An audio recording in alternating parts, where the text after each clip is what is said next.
Tuan-tuan dan puan-puan yang dirahmati Allah Ta'ala sekalian, seringkali berlaku perbalahan di antara suami dan isteri disebabkan perbualan yang mempunyai maksud yang tidak sama ataupun matlamat yang tak sama. Saya bagi contoh situasi macam ni. Suami sedang duk belik handphone ataupun duk pelik surat khabar ke, sekarang orang tak main surat khabar kan, duk tengok iPad dan sebagainya, dia tengok iklan handphone baru, iPhone ke apa, Samsung baru. Sebab suami ni dia punya minat dia kepada handphone, gadget dan sebagainya. Isteri datang, isteri tegur suami, tu tengok apa tu? Nak beli handphone lah tu. Tengok ya. Bila isteri cakap begitu, suami kata apa? Handphone ni best ni, canggih ni, ada diskaun ni, dia punya kamera pixel dia tinggi dan sebagainya. Isteri kata apa? Itulah awak membazir je tahu. Ya. Padahal yuran anak tu tak bayar lagi, duk sibuk dengan handphone sangat. Tengok, suami mula akan meninggi diri. Suami kata apa? Awak ingat saya tak ada duit ke nak bayar? Nanti saya bayarlah. Dan akhirnya dia akan mengungkit, akan timbul isu lain, dan akhir sekali perbualan tu akan disudahi dengan bermasam muka di antara satu sama lain.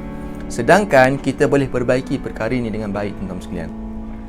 Kenapa jadi begini? Sebab masing-masing nak menegakkan hujah masing-masing. Suami nak ada hujah dia, isteri pun nak tegakkan hujah dia. Tetapi tuan-tuan sekalian, dalam perkara ni kita kena faham cara fikir suami, cara fikir isteri tak sama. Contoh tuan-tuan sekalian, suami tadi dia mulakan perbualan tadi hanyalah untuk bersantai, untuk bersembang dengan isteri dia, nak cerita tentang hobi dia, nak cerita tentang minat dia. Tetapi isteri tadi, matlamat perbualan tadi adalah untuk menegur kesilapan suami. Maka tuan-tuan sekalian tengok ya, suami positif, isteri negatif dalam perbualan tadi. Suami matlamat dia positif, isteri pula matlamat dia negatif. Bila negatif bertemu dengan positif, dia akan berlawanan, dia tak akan boleh cantum. Sekarang ni kita nak carikan positif dengan positif. Suami mula dengan positif, isteri pun kena masuk positif perbualan tu. Ya, bila positif dengan positif, maka dia akan jadi perbualan yang baik, dan boleh banyak lagi benda yang kita boleh selesaikan, boleh kita bincangkan. Ya, sebab tu biasa perbualan tak akan dapat capai matlamat, sebab perkara ni dimulai dengan benda yang positif dengan negatif. Jadi saranan saya kepada isteri-isteri sekalian, ini untuk isteri lah, untuk suami nanti kita akan sebutkan. Untuk isteri, bila mana bercakap ataupun berbual dengan suami, nombor satu nak buat apa? Rule nombor satu ya, elakkan menggunakan intonasi yang tinggi ketika berbual dengan suami. Tu nak beli handphone lah tu, elakkan. Sebab apa? Intonasi yang tinggi akan menjadikan suami ini merasakan kedudukan dia tergugat. Dia ketua keluarga. Bila kita mulakan dengan intonasi yang tinggi, seolah menjadikan maruah dia tercalar. Dia ketua keluarga ya. Sedangkan bagi isteri, waktu dia cakap begitu sebab dia nak tegur kesilapan suami, dia nak menasihat suami. Tapi suami tadi pula fikirannya lain ya. Suami bila mendengar intonasi yang tinggi, baginya macam seolah mencabar suami. Isteri pula bila menggunakan intonasi yang tinggi sebab dia nak menegur suami. Kan tak sama cara fikir ya. Itu yang pertama. So akak-akak sekalian, gunakan intonasi yang, kalau boleh, intonasi yang rendah. Rule nombor 2, isteri elakkan menggunakan soalan-soalan yang mengejut. Sebab soalan yang mengejut ni, dia akan mengejutkan suami ya.